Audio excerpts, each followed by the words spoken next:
Hello, welcome to another edition of Conspirator Brock's Pull List. This is my pull list for the week of September 15th, 2021.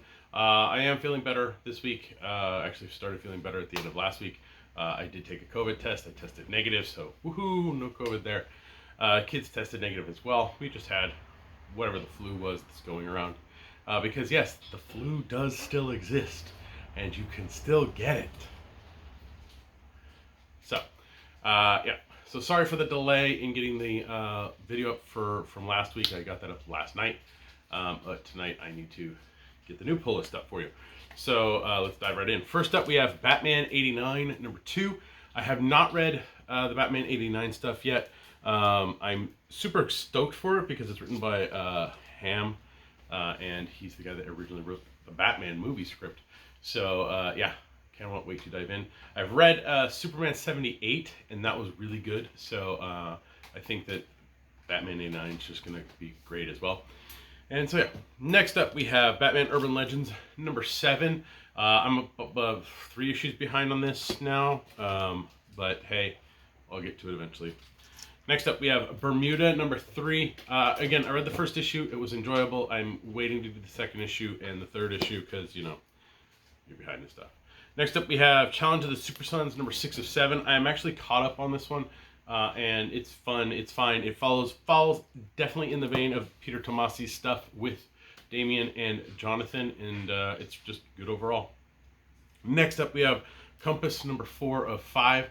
I enjoyed the first issue. I just need to sit down and plow through the rest of it and see how it is. But yeah, I did enjoy that first issue. Next up, we have Future State Gotham, number 5. This and the I Am Batman Next Batman book are probably the continuing Future State titles. This one's not really hitting me as much. I don't know why I'm still getting it. Maybe just because I'm a sucker for like abuse and stuff. But hey, we'll see. Yeah. Next up is a new number 1 from Marvel and the DC animated property, which is the Harley Quinn animated series number 1. Eat, Bang, Kill Tour is what the name of this miniseries is. This does take place after the events of the show, I believe. So if you haven't watched the show and you want to, don't read it. If you don't care and you watch some of the show but not all of it and you want to read, you can read it. It doesn't matter. But it is set in that universe and does fall out of things that happen in the show. I read it, I enjoyed it, and I'm not caught up on the TV show. Next up is I Am Batman number 1. I actually sat down and read issue 0 and 1 today. The next Batman was a rough miniseries because nothing really happened. And then this is kind of seems like it's just a continuation of that. To the point where I think they should have just had it as a series itself and not keep and not done this relaunch of making it a mini and then a mini and then a mini. So it's a little bit of a like right now for me, so we'll see. Next up is Joker number 7. I've not caught up, but I have been enjoying it, so I can't wait to dive back into it. Next up we have Justice League number 67. Bendis is still plugging away at Justice League with backup by Justice League Dark backup by Ram V, and I need to get caught up on that because you know they're good.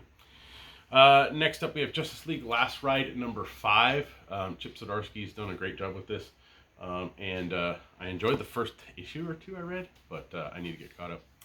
Next is a number 2 that I haven't read the number 1 for. I should probably get on that, and it's Pennyworth. Number 2 of 7 is out. We'll see if Pennyworth hits on my to-read pile. It should, because I've been trying to read at least the number 1s to see if I like it, if I want to continue. When you get this backlog, you don't want to keep getting series that you don't want. An example of this is like picked up the Black Manta from last week, and I read that, and I did not enjoy it.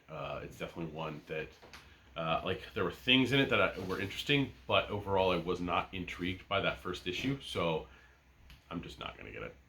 Next up, though, we have Porcelain number 2 from Blaze Comics, and I enjoyed the first issue, so I can't wait to dive in and see what happens in issue 2.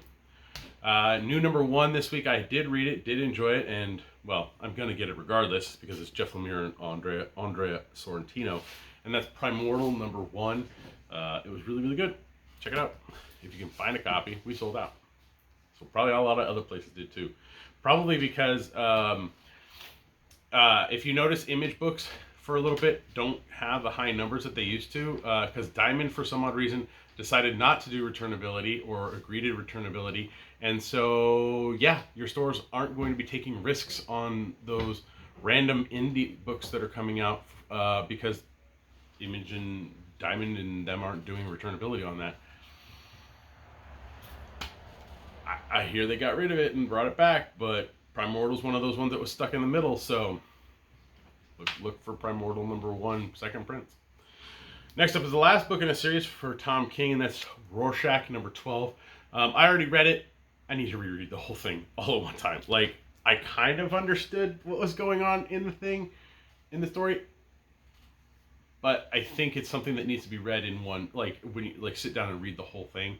But definitely still enjoyed it. Yeah, gonna have to go back and reread Rorschach. For those of you who want the collected version, the hardcover will be coming out in November, and the initial orders for that go in this month.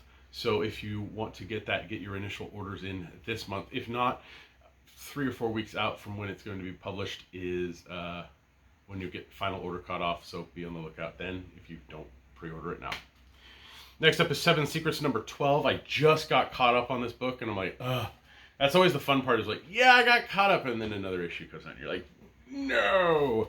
But I've been enjoying it. It's good. A twist has happened, and so I'm going to we'll see what happens with that. But Tom Taylor's done a decent job with it, and I suggest, if you haven't checked it out, you can. It's out. The first story arc's out in trade. Next up is Star Wars: The High Republic Adventures, The Monster of Temple Peak. This is issue 2.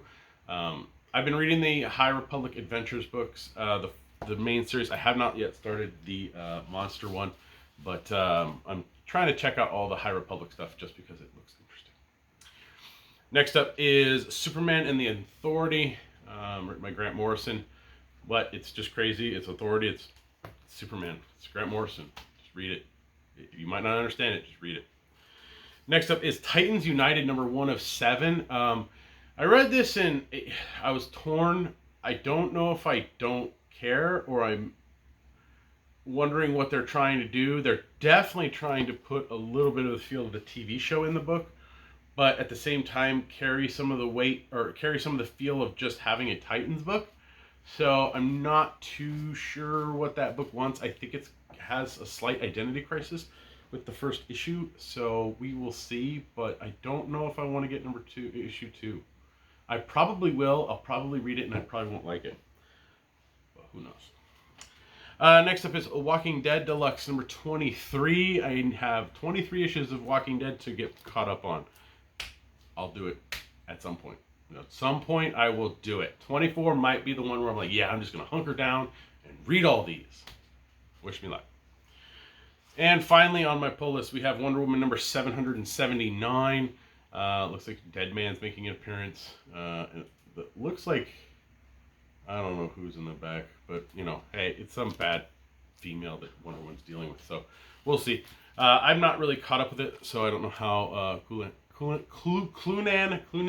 I always mess up her last name, how she's doing on writing duties, but we'll see. I did get some variants this week. I picked up the Batman '89 variant by Mitch Gerards, where he's hanging upside down. Gotta love that one. There was a Future State variant I grabbed. I know, I said I'm not big on it, but it's like I'm a kid. Like, I see something shiny, I gotta get it. I did grab the variants for the Harley animated series, Eat, Bang, Kill Tour. Got that one right there, and I grabbed the other one there. Joker, of course, had the variant, so I grabbed the Punchline variant. And there was another variant that I ended up getting, even though I'm not the hugest fan of it. Justice League '67 had a pretty awesome variant, so I snagged that one up. Primordial had a variant that I liked, so I picked this one up. This is the Dustin Nguyen one. Rorschach, of course, had the variant for Rorschach, so I snagged that one up. Wonder Woman 779 had a variant, so I picked that one up as well. And that's pretty much it for my variants. I did grab some hardcovers that came out this week. The Batman the World, this is a collection of creators from across the world telling Batman stories in their respective countries or, their home countries. And these are top creative teams. So, yeah, so it's kind of a good exposure to some different stuff. I'm definitely looking forward to giving it a try. And then we have Wonder Woman 80 Years of the Amazon Warrior Deluxe Edition. This is the 80th anniversary book for Wonder Woman that has key issues in it and some commentary and some stuff like that. So, I got a bunch of them. I don't know. No, you can't really see them there. Well, I guess you can. They're right here. I got a bunch of them because they look cool and they got Jim Lee art on it. So, yeah, what can you do? That's pretty much it for this week. I am reading a couple things. For those of you who are curious about novel reading, I am reading The Ultimate Hitchhiker's Guide to the Galaxy, which is the 5 books by Douglas Adams. As you can see, I'm almost halfway, but that's definitely a hefty one.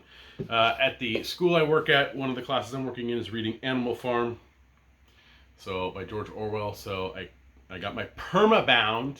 For those of you that remember school, Permabound, right there. Look at that. Oh, Permabound. Yeah, so I'm pretty much almost halfway done with this. I'll be halfway done in like a chapter. Yeah, I don't know. I just read a lot. And on my Kindle, I did finish Smoke and Mirrors by Neil Gaiman, so I'm reading Zen and the Art of Writing by Ray Bradbury. So that's what's on my Kindle right now. But that's it for this week. Please like, share, and subscribe to the channel. Leave a comment down in the comment section below. Let me know what you are picking up. Let me know if you have any questions, comments. Please be nice. The internet is a crappy place, and let's keep it nice here and all that stuff. You can listen to me on the Comics Conspiracy podcast. We just finished recording episode 516, where we talk about the Hawkeye trailer and a couple other topics, especially one topic that I'm definitely kind of like, yeah, this is shady, period, is the Amazing Fantasy 15 that sold at Heritage Auctions for $3.6 million. We get into how and why. I haven't actually watched the YouTube video that's kind of that this claim is based on, that has some really, really solid evidence for it, apparently. But just from gleaming on the internet and looking up prices myself, and yeah, the jump is way too much for what it is and the rarity of it. And yeah, like not something's fishy. Something fishy's going on. Not to mention that apparently Heritage Auctions is not what's the best way to say it? They're not a stranger to kind of some shady practices. Apparently in the 80s they got busted for inflating collectible coin prices. So yeah, I don't know. It's all connected to like the WADA, the people who grade video games, all that stuff. That stuff's shady as hell too. But we talk about it. Check it out. Link in the description below for that episode 516. You can help me and my fellow conspirators out through Patreon at www.patreon.com/comicsconspiracy. For as little as $1 a month, you help us with hosting fees and getting product. So thank you very much to all of our Patreon backers. It helps out immensely. You can help me out a little more directly by going to any of the links, Amazon links here or at conspiratorbrock.com. And you can also head over to my eBay page where I'm constantly purging out stuff. I have a handful of things I need to try and get up this weekend. Most of my listings will now no longer close on the weekend. Anything I list on the weekend will be basically dated to start on the Monday. Just because of the way eBay does payouts now. If I finished on a Saturday or a Sunday, I wouldn't get the payout until virtually Friday of the following week. It's ridiculous. Like eBay, I have no idea. What is your experience with eBay? Let me know in the comments below. But yeah, eBay's, I think, shooting themselves in the foot when it comes to individual sellers being on there. But I don't know. Couldn't tell you. So yeah, but again, link in the description below if you want to help me out a little more directly. I don't do the Patreon thing or what are the other ones that help. Yeah, I don't do that yet. I'm not big enough. But hey, I like my little corner here. You can follow me on Twitter. My handle's @BrockSager. Yeah, I'm just got a lot of reading to do. Hopefully this weekend can be a restful weekend that's not, flooded with being sick or whatever. But yeah, thanks for watching, and I'll see you next week.